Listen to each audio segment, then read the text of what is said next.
Good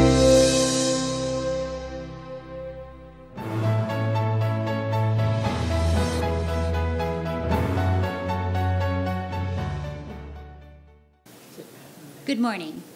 Welcome to the Telecom Exchange CEO Roundtables, both for our guests here at Telecom Exchange, New York City, and for our viewers joining us on demand on CRTV and JSATV.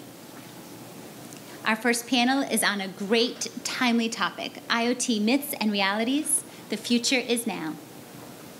Panelists include Jonathan Martone, the Director of Co-Location and Engineering at Cyxtera Technologies; James Nesfield, the CTO of Chirp; Tamara Budec, Vice President of Services of Digital Realty; David Erickson, Founder and CEO of FreeConferenceCall.com and CarrierX; and Nancy Green, right in the middle there, Global Healthcare Business Development and Strategy Executive Leader of Verizon.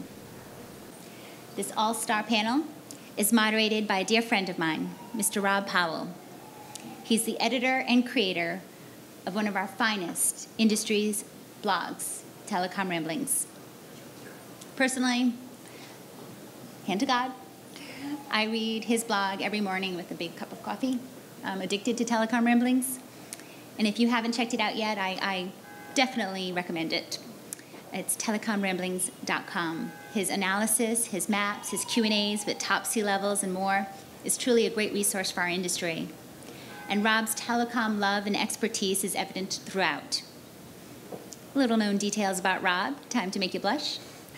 Prior to blogging, he spent 10 years as a software engineer at Bentley Systems, and he has a master's in chemical engineering from Princeton.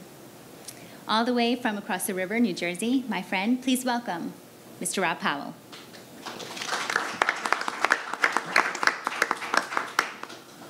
Thank you, Jamie. Telecom Ramblings has been around for 9 years now, and I've known Jamie since the first one, so it's been a long trip. So, the Internet of Things. It's mentioned in every PR about every product today to justify just about everything. And so what I was hoping we were going to be able to do today is to talk about what it really is to us in the industry, what types of products and things are out there, and what types of things people are really doing. Okay? What can we really expect, and when can we expect it to really actually see this kind of stuff? And I don't think I've had 5 people on a panel, so this is going to be interesting. This is the most well-populated one I've tried to moderate. But I'd like to go through each of you and get an idea of where you're coming from on Internet of Things and what your perspective is, and we'll go from there. So, Jonathan, first you. Sure. So, from my perspective, the Internet of Things is here now, right? Everybody's using some sort of wireless device. Utilities are using smart meters. So all these devices are here now, and it's only growing. I think by 2020 it'll be 8.4 billion or something like that. So from a IoT standpoint, it's here, and it's important that the IoT providers put their gear, their infrastructure in a hardened data facility that has multiple carriers to mitigate single points of failure, and also security features. I think we're going to talk about security later, but security, interconnectivity are the 2 most important elements for IoT sustainability today, from my perspective. Great. James, where are you coming from? Sure. So we produce technology that allows devices to send data using just sound. And within that space, we think when we approach IoT that a lot of focus needs to be put on the kind of last 3 feet, the edge, the bits where the IoT actually, the things live, because the rest is basically just the internet, right? And also, I think simplicity is going to be becoming increasingly important as these network systems become hyper exponentially more complex. That's where we're coming from. Great. Nancy? Sure. I come from a different lens. So I lead the healthcare vertical practice at Verizon, but I have a background in this space across all the verticals. So I look at it from a use case piece, not a true technology space. So I'm going to share a lot about what Verizon does and how we do it across the industries. So what we look at is, I think I would agree, the simplicity as we look towards our enterprise clients, or most of the clients that we work with are looking for custom every time, but they want it easy, which is always kind of a hard balance to do. And that whole internet thing plus the edge, they focus a lot on the edge, not really the whole process. So that's kind of where we come from, is to help them through that process. Right. Tamara? Sure. I'm with Digital Realty, and from my view, I could just say that the Internet of Things, with its context-sensitive things at the edge of networks, in my view, is an enabler of transformation of our everyday environment into a digital society. And when the device can discern itself digitally, it's more than just a device. So I see that the robust interconnected network that is being built through the vast number of devices is just an enabler of transformation. I think also there is another transformation that is taking place as well, where Internet of Things has a key play. It's transformation of the IT from being a cost center to becoming a revenue generator. By the data that is getting developed and collected from the devices and analyzed and pushed out, the data itself becomes a strategic asset, and a value of IT, it's that much better. So it's just a combination of the transformation of the society on the social side as well as on the technology side. And David? I'm Dave Erickson with CarrierX. We're an application provider. One of our most popular applications is freeconferencecall.com.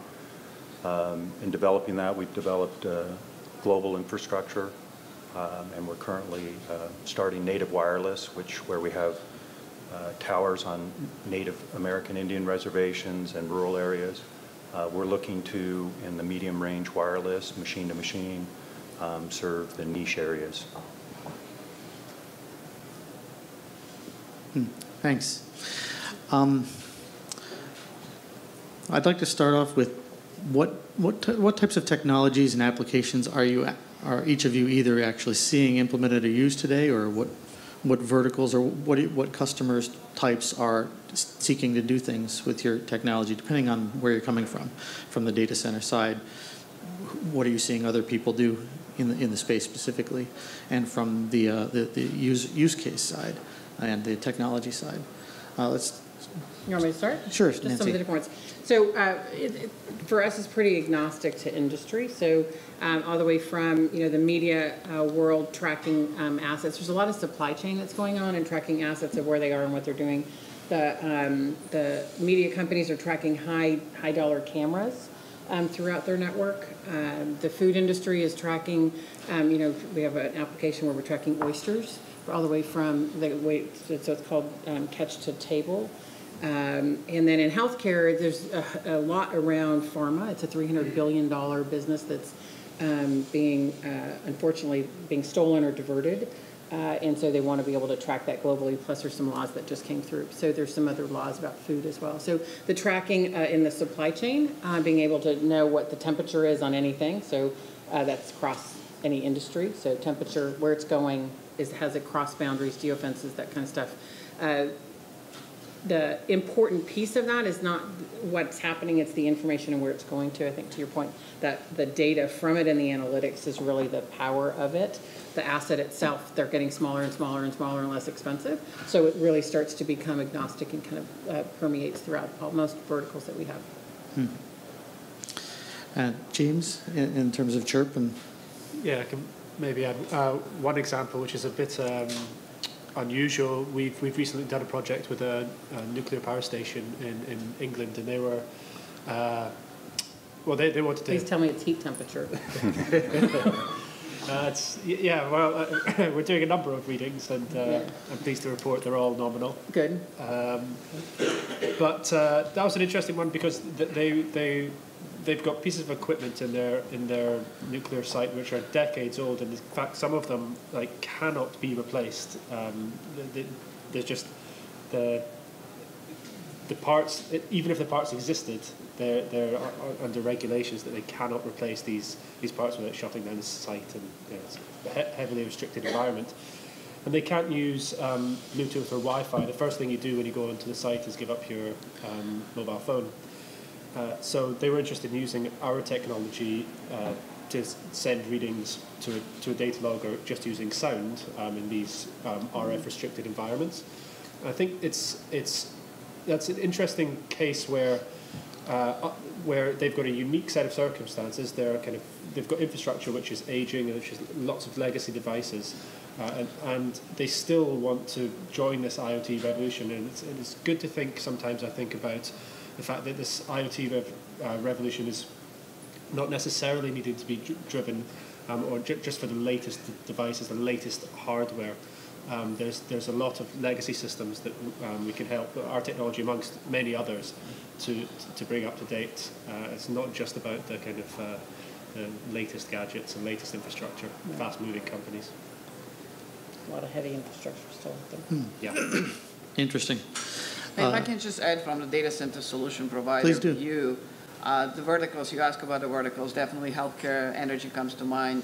But more importantly, I think that the customers come to us, they see data centers as a data aggregation point, and we see more and more customers having multi-site footprints.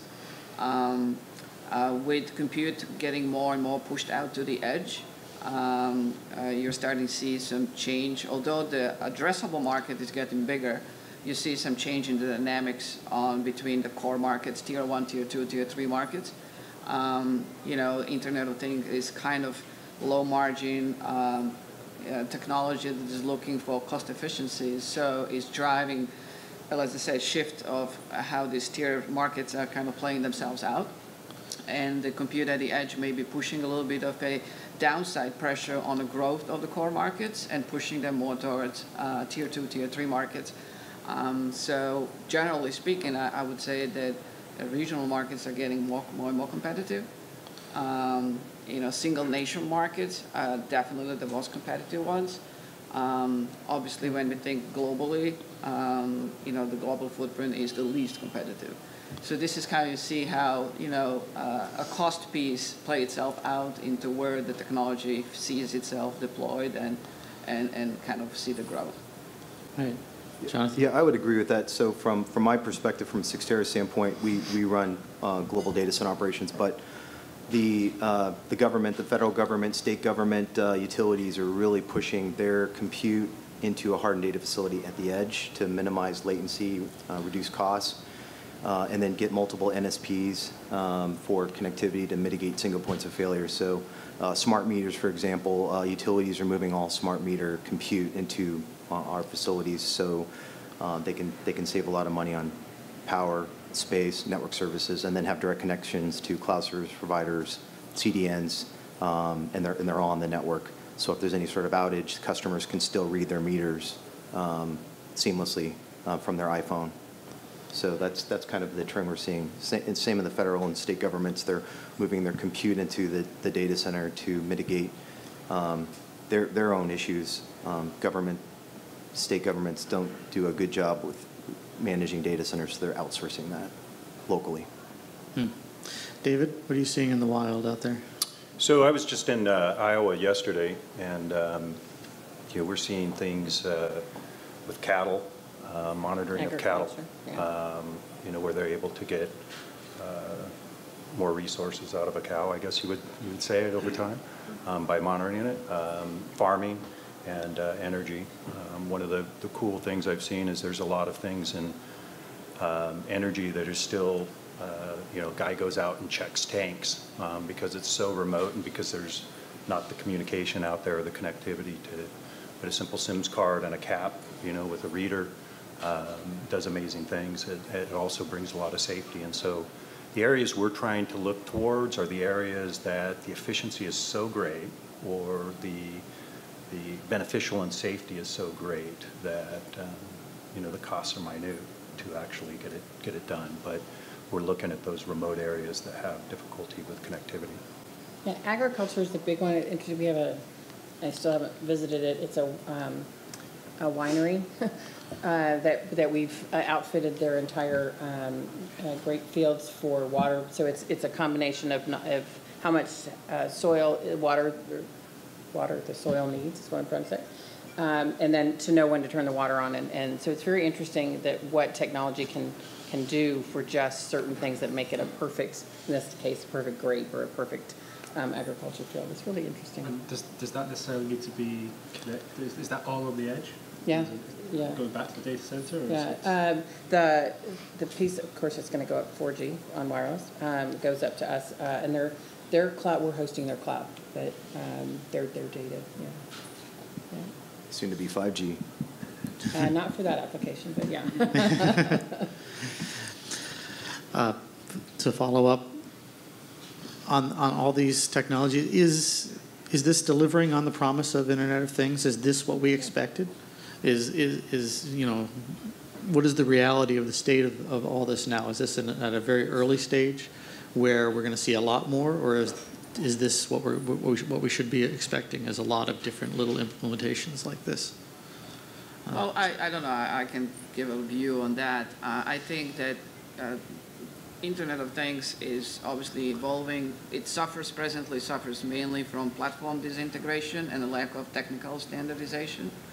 That in turn makes integration on hardware platforms and variety of software that may be running on top of them harder. We are obviously in a cycle of high innovation. There is a disruptive environment.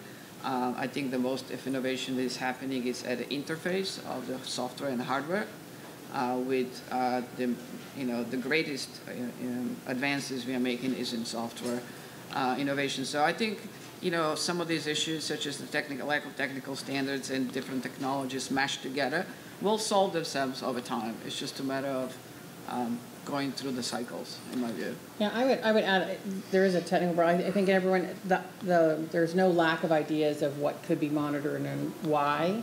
And to me, I see that as an opportunity for a lot of us to provide the enablement of putting them all together to create the service. And that's what we find we're doing a lot of. They want to do this, but it takes too much of that, and they're not quite sure how to put it all together. So to us, that's an opportunity, I think. David? Well, I was, building my first voice video and data call center in 1995 and found myself a little bit ahead of the curve in video. And I think that looking too far into the, what it's going to provide rather than just looking at what's right in front of us, what can be done right now, what makes the differences right now. I mean, I believe in doing things for the greater good, but, you're not much good if you can't turn a profit and make money in it right now. And so we always focus on the now.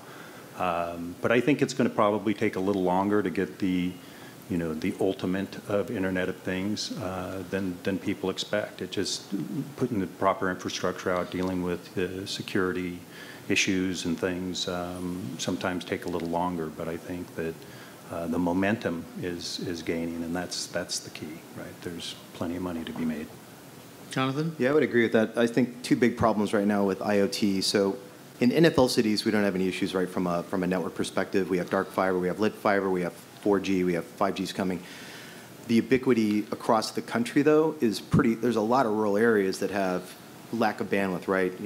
Verizon and AT&T and CenturyLink are trying to roll out DSL. So there's a kind of a network element issue in rural America, so it's going to take a little bit longer. You can use HughesNet, but you have some latency issues. So there's some of those concerns. The other issue is security. So half of every IoT firm has been breached, which has resulted in a 13% revenue decline. So IoT firms have to leverage secure services to mitigate those issues. So those are the two big gaps I see today, from my perspective. James? Yeah, I would kind of agree with what's been said. I think it's, to echo your statements, it's important that there's a viable value add for existing solutions that are going in just to do one thing really well, whether it's tracking wine or oysters, and providing an ROI just doing that. that's how we get the infrastructure in. And then what I'm excited about, and it will take standardization, which has already been mentioned, but that's the kind of easy on-ramp to get us to a place where the infrastructure is there, the hardware is there, the standards are there. And then what I'm most excited about is the application of machine learning into that space to draw out the emerging behaviors that are underlying some of this data. I think we're still a while away from that, and I'm glad that it seems like a kind of logical step towards that space, but that's what excites me longer term. Right. I would just have two additional comments. The security piece, I think it's not just at the edge or the device, it's also the platform itself and then the network all the way through to make sure. So it's really the security issue is a big problem that needs to be looked at in each area.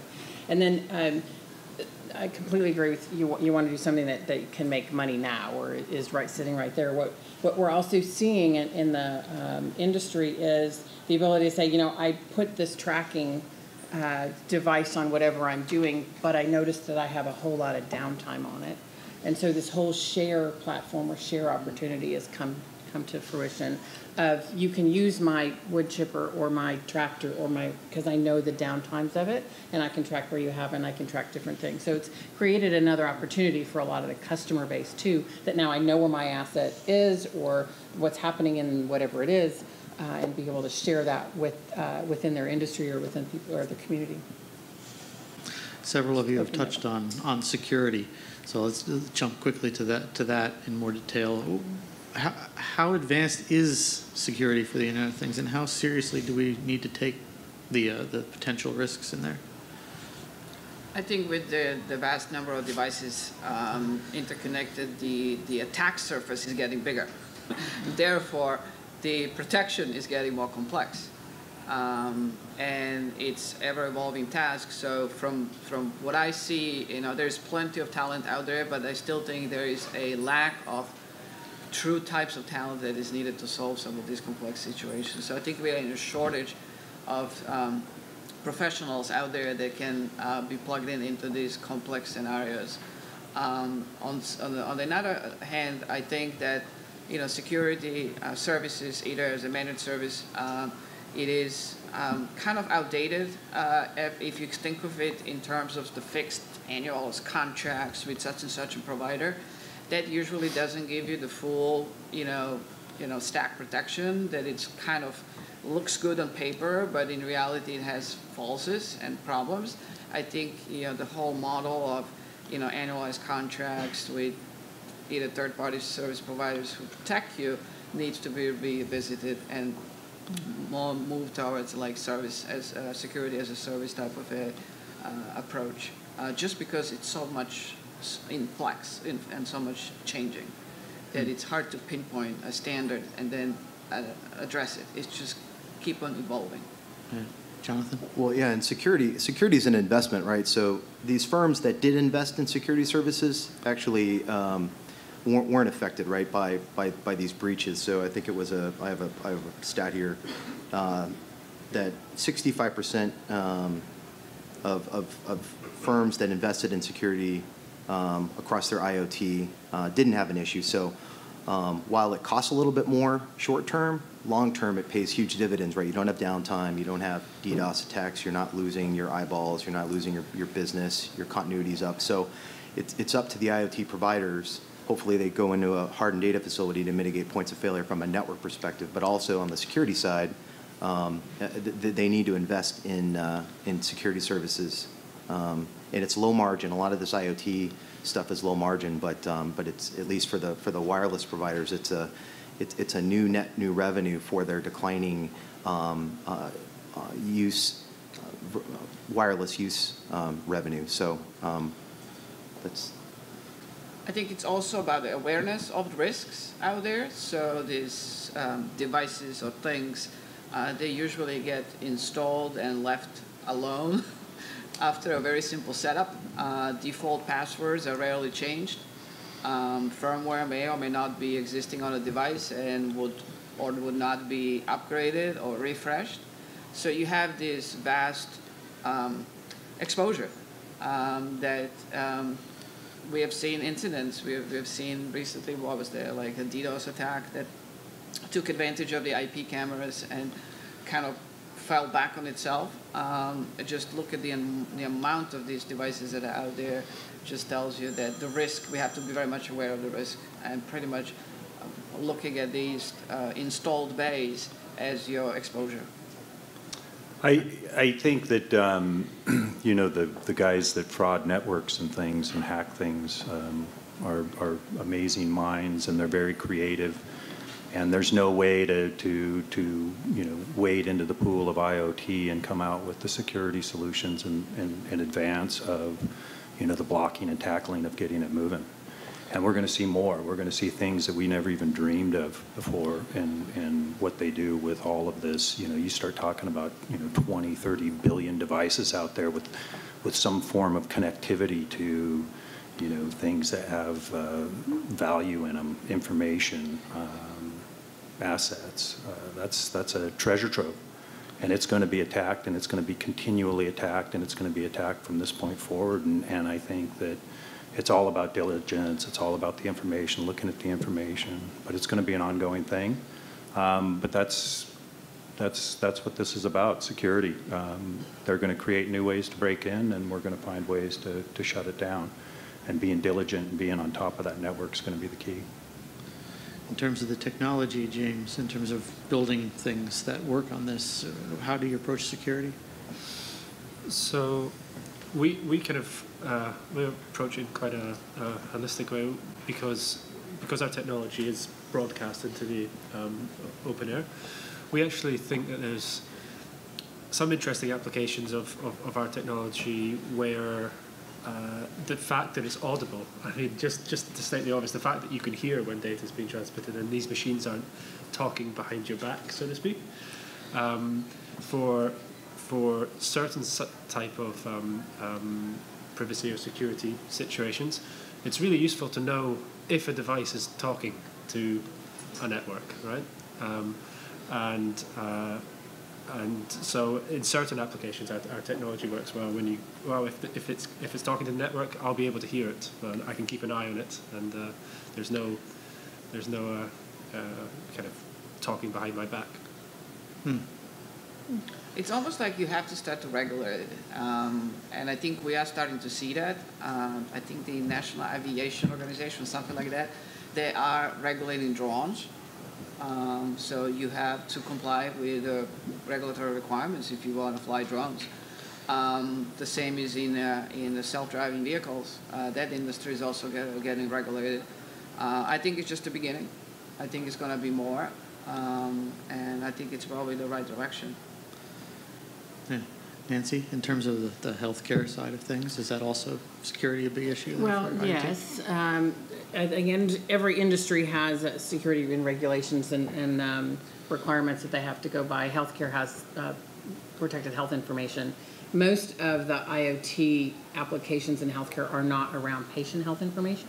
It's around moving assets globally and into a facility and tracking them for ROI, for operational pieces. They're sending, like for remote patient monitoring, they're sending on encrypted devices your blood pressure, but it's not attached to Nancy Green until it gets into the platform, and then it's undone. So it's an issue across the board. I don't know about regulation, but that's just because we're overregulated, in my opinion. But. All right. Shifting topics. What kind of services and infrastructure are required to keep up with the ongoing rollout of IoT stuff? And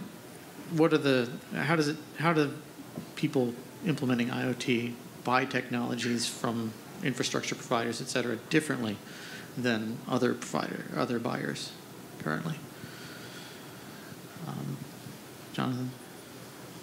Well, again, sound like a broken record, but hardened data facility, interconnectivity, multiple carriers to mitigate single points of failure, the ability to connect via dark fiber and lit fiber to their corporate facility, putting all their mission critical IoT eyeballs in that data center to mitigate points of failure is really the pitch. It saves them money in the long haul, on network services surrounding the local loops, single mode fiber cross connects from their compute to the NSPs. They have direct connect, reduces latency. And those data centers, the Cyxtera data centers, for example, sit in NFL cities, so these government entities can still have sub 1-2 millisecond round trip performance, so they can run active replication as well. So that's kind of what IoT firms are doing, utilities and government, healthcare. Again, we go back to, I don't want to security again, but we have to make sure that these IoT users are using the best new security services. Cyxtera has a new SDP platform that's completely different from kind of the standard security services out there. 256-AS encryption has to be used. A lot of these wireless providers use 128, and that's been breached. They've had DDoS attacks. They've had issues. So there has to be an investment in the network as well as the security on top of it. Right. Tamara? Oh yeah, I agree. It's really about investing in infrastructure. If you think of it just in the context of Internet of Things, if you don't pay attention to infrastructure unless or until your service is down. When you're down, then you start scratching your head, you see what went wrong. And today, in spite of all this, how advancements, how far we got, we still can have a very large, issues or failures in the network infrastructure. So I think it's all about the uptime. It's all about the ability to resiliency. One of the examples, I think, it was quite a few years back, where it was a business dispute between the peering providers or peering entities such as Cogent and Sprint. I think they had this business dispute, and they held up 3,500 networks that essentially partitioned the internet. And you can see that this can still happen. So investing in infrastructure, finding those resiliency models, and how you can, survive attacks, I think is the key. David? My thought is in looking at medium range, our networks, the way the networks are advertised, when they say they cover 90% of the country, they cover 90% of the population. And there's a huge area. If you start looking at devices are populated in other areas than people. That's one of the reasons behind the whole idea of the devices out there. So taking that network and looking and redoing the population thing and trying to get to 90% coverage of the device population is what I think needs to happen. And in order for there to be a seamless thing happening within the country, it's got to be spread just like we did across 90% of the human population. I think the reason it's 90% of the population is because they're the ones traditionally carrying phones. As the business model starts to change, too, there's devices out there, and there's technology, and there's revenue sources. I think you'll start to see that change. I think when what we have found when we talk to enterprise clients is that they're initially not real worried about the security of the network. They kind of think that we have it if they're coming over us. They're more worried about how do I do this, and I like this piece of the value chain, and I like that, and how do I put it all together? And that's where you get into what's the security of each piece of the chain, and then how do I buy it as a service rather than invest in infrastructure. As a customer, they want it as a service. And so the challenges have been that they want to customize every single one of them, and 90% of it's not really custom. It's just their particular application. And what we found is as much automation as you can put into the process, the easier the security layer is. The less touches and movement of the data, the better side of the business that happens. But network capacity is a big one. Right. James? Yeah, I'll take a little bit of a different perspective, because obviously our technology lives exclusively at the edge, and as I mentioned earlier, we're interested when it comes to infrastructure in taking advantage of existing hardware that's out there, and so. For example, I'm talking to you over a PA system, and with our technology, it's Well, it's audio. I could hold up my mobile phone and send you all some data using the existing hardware in the room.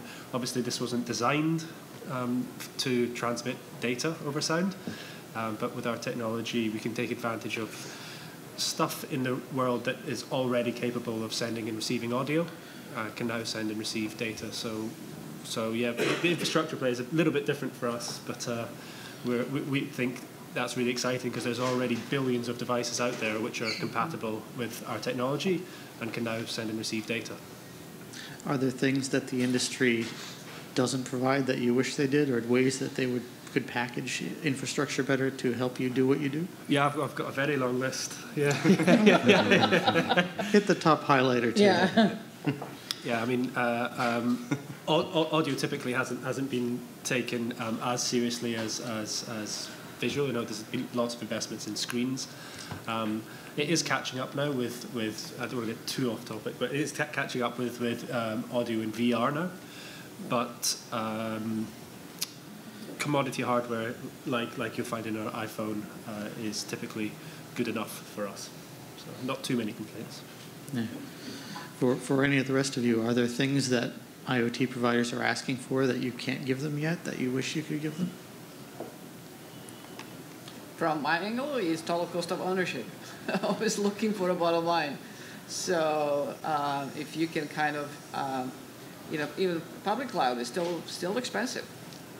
No matter how much is out there, it's still expensive. So I think it's always, when you go to a provider, you're always looking in your head, how can I save money? He talks about making money, and whoever comes, thinks about the service provider, how can I get the best deal? So it's total cost of ownership very much. Total cost of ownership, and we In get the there. deployment of your solution. So for instance, It's not just the devices and the software, it's where it goes, where the data gets aggregated, it's a full stack, from device to the application and the business analytics, where all of that sits and how you get the maximum return on your investment. So when you go talking about data aggregation points, data centers, you're obviously looking at where is your best value in terms of which markets you go to, where is the rates are the most attractive. Right. And automation is a key to reaching that lower total cost of ownership. Yes, very much. Jonathan? I mean, from a data center perspective, the network service providers have done a fantastic job building out metro fiber, dark fiber, 100 gig OWS, terabit, et cetera. It's the rural areas that are challenged. So while we can provide the IoT power and space and cool it 35, 40 kilowatts per cabinet, it's those rural areas that are still having challenges. Again, it goes back to investing in the rural America. I know there's a CAF fund out there that's a federally subsidized fund that CenturyLink and AT&T and Verizon are taking advantage of to try and provide more fiber in the rural areas. But that's the biggest challenge. If somebody can figure that out, they're going to do really well. There's no ubiquity across, and I know it's 10% of the population, but it's still a good chunk.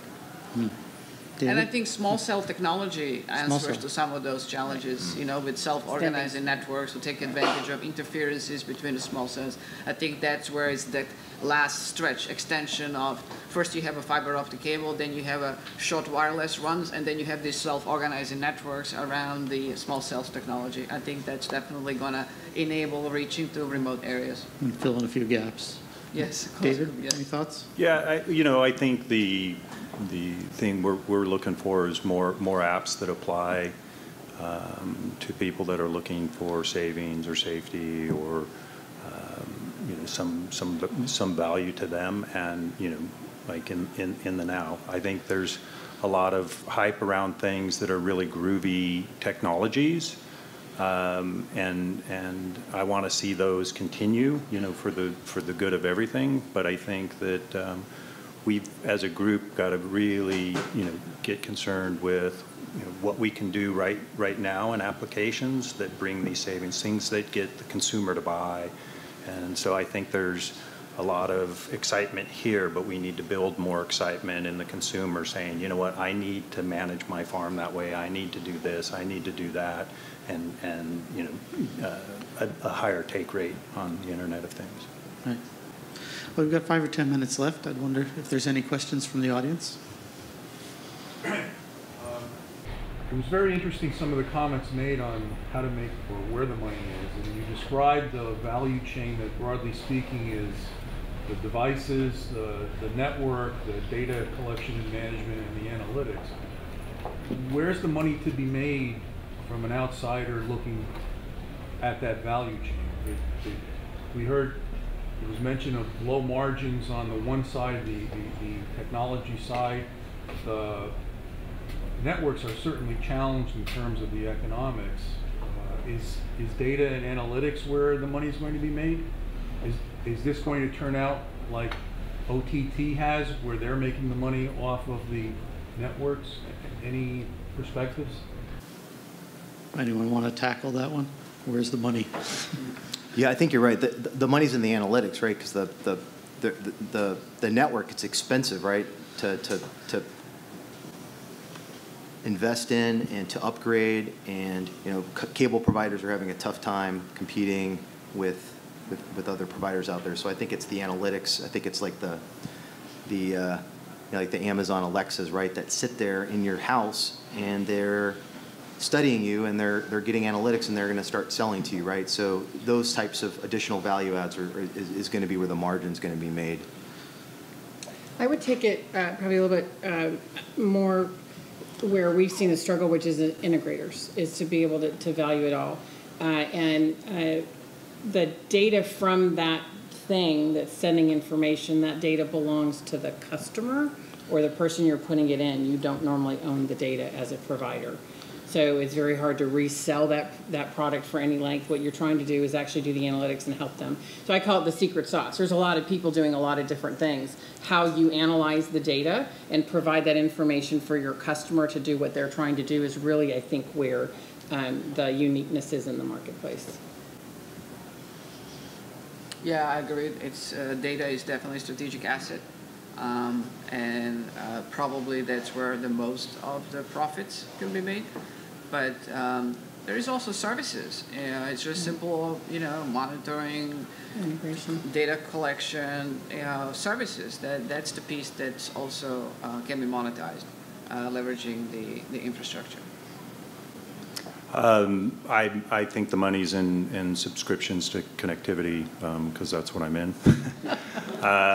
And I think the more it's a niche, the better. I think that looking at the areas that can do incredible things but have really bad connectivity or no connectivity, Pine Ridge, the Iguala Sioux. That reservation is like 4.2 million acres or something. That's a lot of land, and there's like zero connectivity out there. A few towers, that all changes. What can be done with that? Amazing things. So I think it's in that connectivity, the subscriptions. There's not a whole lot of data moved in some applications and a lot more data moved in others. But that's why we look at the subscriptions. Is there room for the next, say, killer app or killer technology, James? That kind of thing? Yeah, I think David was right about it being about us really trying to encourage the market to take some of this excitement that we feel within the industry. I think as soon as we start better demonstrating that ROI, the money, the killer app, that won't be a problem. I think it's demonstrating the return first. Right. Any additional questions from the audience? So overall, this case, just tack on to the money to be made. I assume the end user business case of the enterprises using it are owning it. Are you seeing early adopters be ones that are experimenting and know they lose money early on, or are you seeing it accelerate? What's the adoption rate you guys are seeing from the end user perspective? I can take it first if you want to. It depends. For us, it depends on the vertical. Smart cities, smart grid, that went out first, and was all over the place. Healthcare traditionally is very laggers, but what pushed that was regulation around the drug industry, and that pushed it hard. So all the way from manufacturer all the way, eventually it'll get to you and the pill. So those regulations really pushed IoT in that space. Other ones are, they're dabbling in it to see what the ROI is. For us, it's really an ROI, or what we see is the customers are wanting an ROI before they roll it out everywhere. So they'll pick niche use cases. I don't know if you had any other changes. Do you want to comment? We've always had a multi-prong attack, and you know, going into the medium range connectivity with you know, the machine-to-machine type stuff.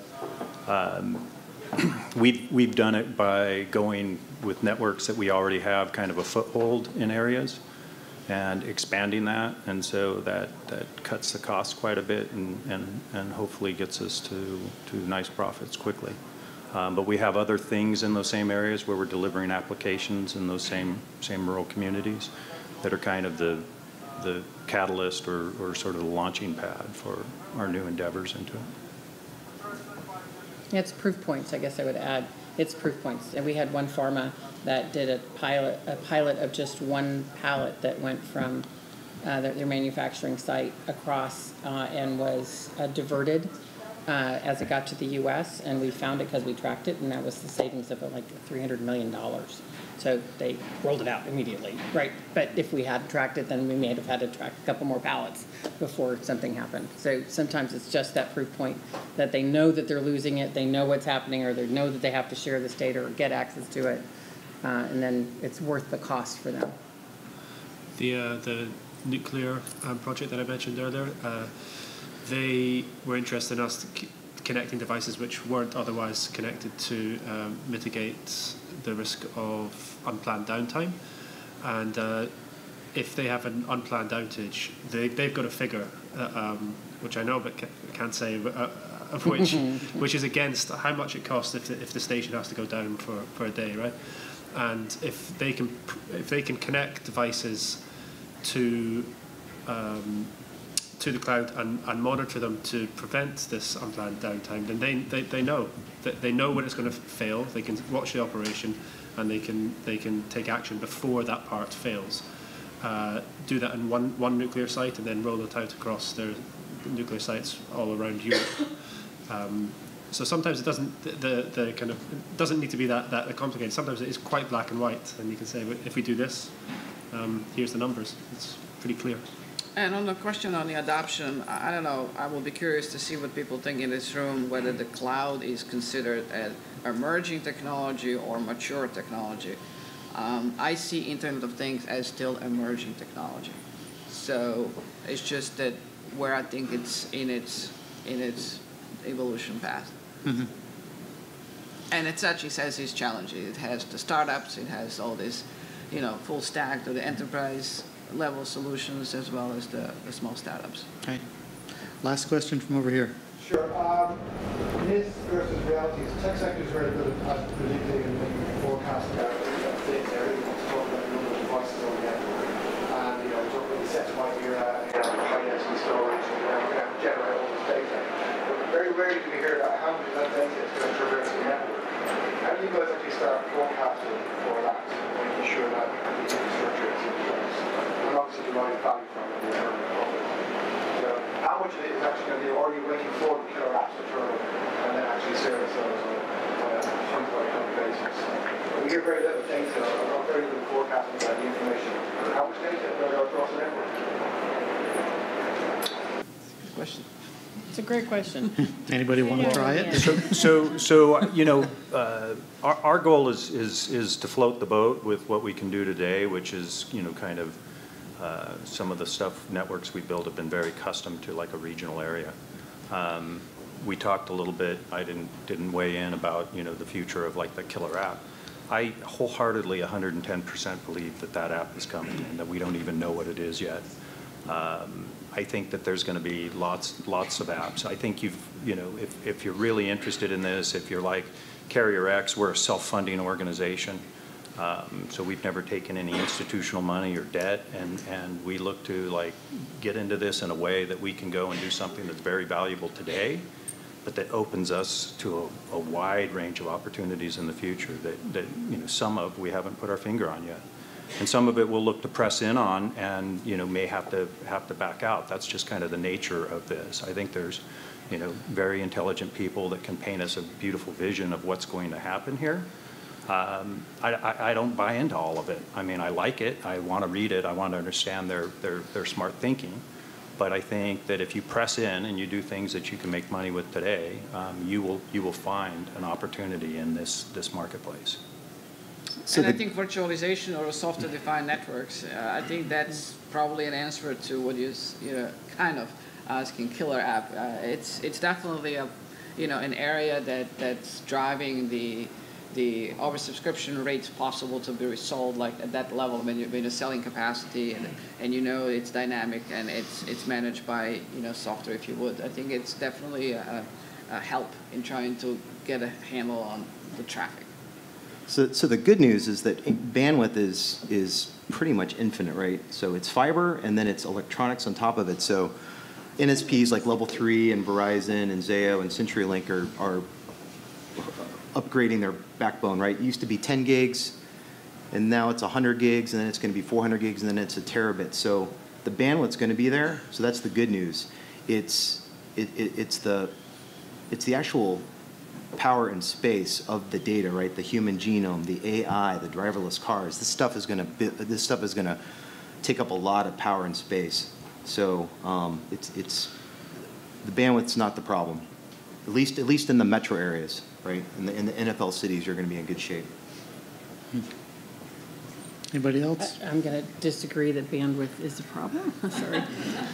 It is an issue. And I think, and I talk about this a lot, when you innovate at the core, which is network, how you're doing things, how you're moving data, how you're storing it, you can innovate at the edge easier, right? So the edge seems to drive all the apps and all the fun stuff. But if your core technologies as a carrier, as an enterprise, those technologies haven't been innovated around SDN or whatever, to be able to really be agile in that world, you're going to have some more problems as you expand out into the business. To answer your question, I know that there's people in Verizon that do that. I have no idea how they do it. But that's why we keep continuing to innovate at that network core around how to move the data, whether it's on our wireless networks or whether it's on our wireline networks, whatever network you're on. Those, even in the Fios business, they have to look at what's the movement of data and where we're going with that. Yeah, that's the electronics we were talking about. That's what Verizon's doing. So it's the core. It's usually an Infinera or could be a Sienna box, but they're constantly upgrading the core. All the NSPs are, right, for wireless, for metro, and then also dark fiber provides you infinite amounts of bandwidth in the metro. I was driving through rural America, and I have an AT&T phone. That's why. And it went. That is right in Iowa. That is right. And I lost everything. Right. I didn't have voice. I didn't have internet. I was using a map. Oh no, a printed map. I was. Me and my partner kind of laughed about it. Like we're lost. But.